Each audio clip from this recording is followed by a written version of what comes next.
Hello, dear Golden Valley families. Today we are going to make kindergarten bread. First, gather your ingredients and put on an apron. The children also always wear aprons. You're going to need flour, and quite a bit of it. You can mix white flour, wheat flour, oats, spelt. You could pick what you'd like, rye flour. I usually do a mixture of white and wheat. You need honey. I'm lucky to have some from some friends that live in the area. Olive oil, some salt, yeast, and you'll need warm water. You want the water to be warm enough that you can feel it through the container that it's in. Now the first thing that you're going to do, and the first bit of a trick that I have found, is you're going to activate your yeast.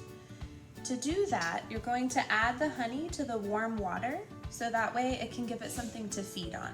So you're going to do 2 tablespoons of yeast in 3 cups of warm water. I just take it and sprinkle it over the top. Let me move it so you can see it. It's a little bit better.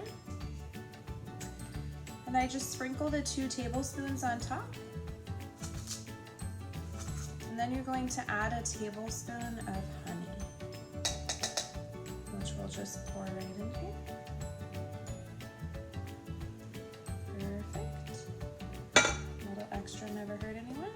And swirl it around a little bit, and I just leave the tablespoon in there so that most of the honey will just kind of dissolve off of it.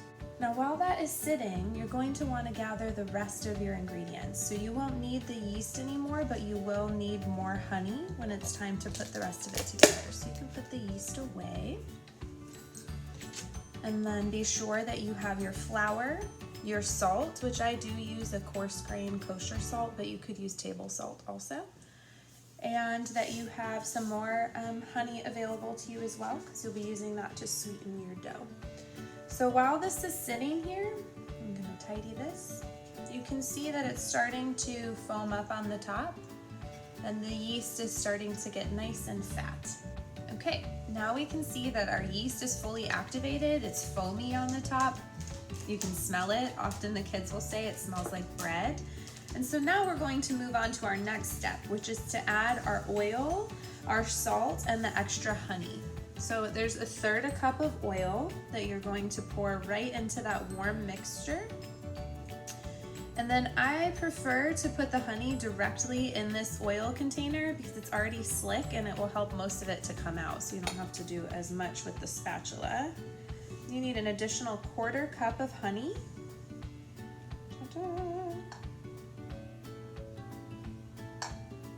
Measure that out. Drippy, drippy. Perfect. And then that, as you can see, it slides nicely because of the oil, but you can also use a spoon or a spatula to get the last little bits out.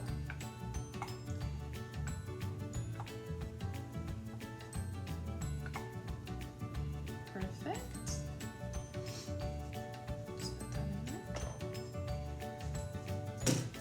Then you're going to add 3 teaspoons of salt. And again, I just add this directly to this warm mixture because it will help it to dissolve.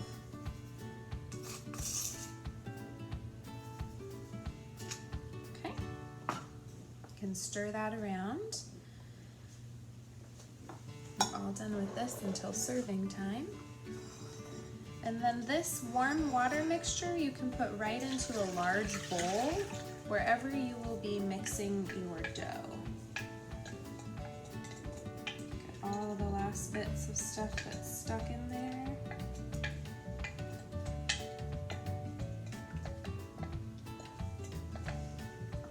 Perfect. Now the recipe calls for 6 to 8 cups of flour. Often when I'm in the classroom, I will just take the bag and pour it in until it looks to be about the right consistency. I usually try to make it a little bit sticky because the children like to add a lot of flour on their own. And this will give you the opportunity to not have overly floured buns, because then they will add it themselves. This is number 4, and then I'll add 2 cups of wheat flour.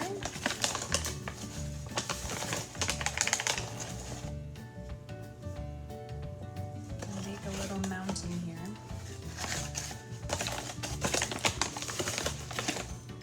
Perfect. And while you're mixing it in, often what I'm doing is pulling from the sides and kind of folding it over. So just pulling from the side, flipping your spoon over, just to allow the flour to mix together after stirring isn't really possible anymore. So at this point we can still stir, but there will come a time when there's some flour stuck to the sides and it will need to be folded in before you're quite ready to put your hands in it.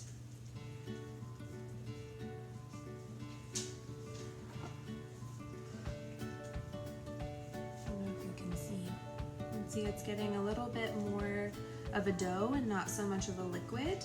I'm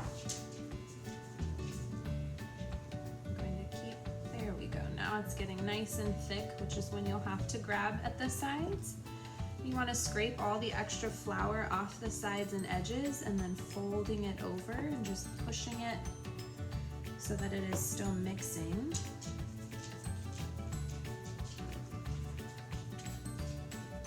Starting to get nice and thick. There goes my dog.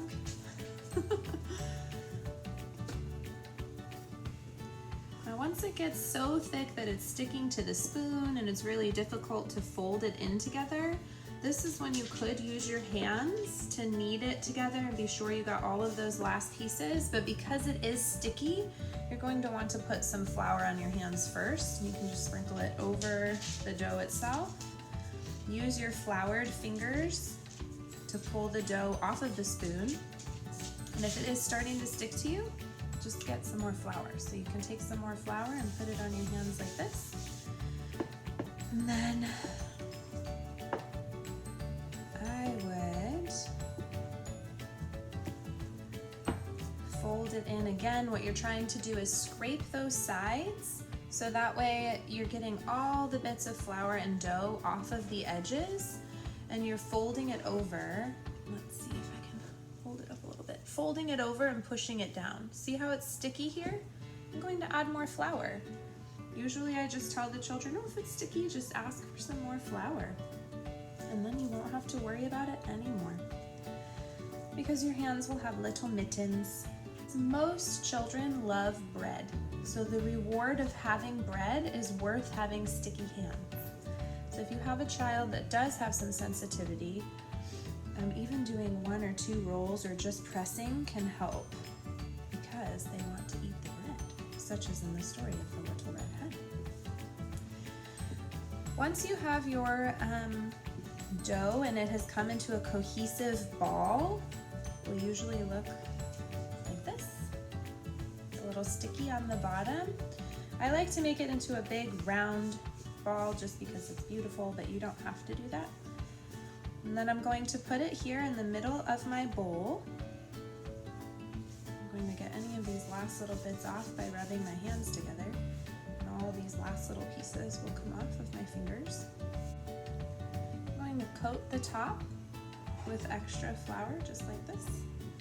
I usually rub it around. And then I'm going to put a towel on top. I'm going to let it sit in a warm spot. Just like this, and then while it's sitting and resting, I'm going to clean up all of my supplies. The only thing I'll need afterwards is some flour for dusting my hands and olive oil for the bottom of the tray that you're going to put your rolls on. So you can put your honey away for now until you're ready to serve, and your salt and your wheat flour, all of that can be tucked away, and you can clean off the countertop and prepare for kneading your rolls together. Hello, dear families. We have let our bread dough sit for the last 30 minutes, and now it is ready for us. You can see how much bigger it is than when we first set it over there in a warm spot. What we'd like to do before we start messing with the dough, normally this is when the children would come in, because now's the time that they get to actually manipulate the dough. You want to grease your tray. Usually I just use some olive oil on a towel and spread it all over the tray. Like this. You also want to preheat your oven. Since it has been so hot, last week I actually used used my grill, which was fine too, but whatever you're going to be cooking it in, you want to go ahead and preheat that. Now our hands are hopefully clean from when we were working before, but we are going to put on our mittens. That's what we tell the children. And usually we sing it like this. All my little kittens, put on your woolly mittens. All my little kittens, put on your woolly mittens. All over should be white as snow. And then we would put some snow down in front of us, which is the white flour. We would say, snow, snow, snow, let us go play in the snow. Especially on these hot days, it is fun to think that this is snow. Now the next piece you're going to do is just take a small piece of your dough, about enough to go in your hand, just like this. You're going to put it into the flour. Let's see if we can make it so you can see. And then when it's sitting there, you're going to press and fold, press and fold. This is the way we make bread. Press and fold, press and fold. This is the way we make bread. Now you really do want to be sure that you're using the wide part of your hand to press down on the dough. Your fingers will become very sticky. Often children like to stick their fingers in the dough, and if there's not enough flour especially, it will become very sticky and it will be all over their hands. So we want to remind them to use this flat part of their hand to press and fold, press and fold. This is the way we make bread. You want to make a nice little round bun. I'll show you what it will look like now that we've had that little close up. I'm going to make a little round bun, just so. And once you have it done, you'll set it on your tray and take another. Now, as you do your next piece, again, press and fold, press and fold. This is the way we make bread. I would be very careful with making shapes because they often burn if there's a little piece sticking off. But something we do like to do is roll it all out like a long, long snake. And then you can make a little cinnamon roll or a swirl or a snail shell, and these do come out just fine. So you could make round buns or little cinnamon rolls, and you would place them about 3 per row, and I'll show you what that looks like in just a moment once I have 3 done. But you're going to continue to press and fold and knead your bread so that it is all nice and round and ready to go in the oven. And just like that. They can be close to each other because it just makes a little soft spot when they hug, when they touch each other, so they can be somewhat close. They will rise before you put them in the oven, and they will rise a bit while they bake. You're going to continue on taking off little pieces. I try to fit about 15 per pan, so you can take the time to be sure that you have 15 little rolls. And then you could use the extra for pizza dough, or you could set it aside to make it another day. Or you could give it to neighbors if you have neighbors that feel comfortable with food gifts. I know we have many friends that like homemade bread. Okay, we are almost done filling our tray with snack rolls. I've been pressing and folding, and I've made them a bit bigger than I do in the kindergarten, and there are about 12 on this tray. So we're still pressing and folding each roll until it feels soft and tangible and smooth. And then we're tucking it into a little roll and putting it on the tray. So you can see there are 12 little rolls on this lovely tray. and they are pretty close together. And we're going to let them sit on top of the warm oven and rise for another 10 to 15 minutes. And while you are waiting for your bread to rise, this is when we normally are tidying up our counter space.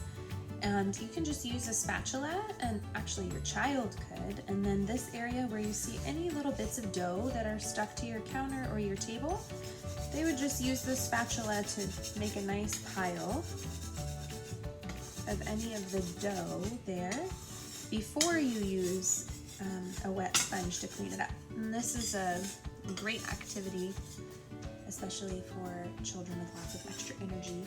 They can use their muscles to try and scrape up that bit of dough there. Okay, now that our rolls have baked at 400 degrees for about 20 minutes, they're a nice brown color on the top, but more importantly, this is the sound you hear. It should sound hollow inside, and that's when you know that they're done. We typically serve bread with butter and honey. You could also do coconut oil, or you can make a sandwich. But for your child to prepare the space once they've smelled the bread, they could set out their placemat, pour water for the two of you to have your snack together. You can sit down and light a candle, and then enjoy your hard work. Thank you, Apple Blossom.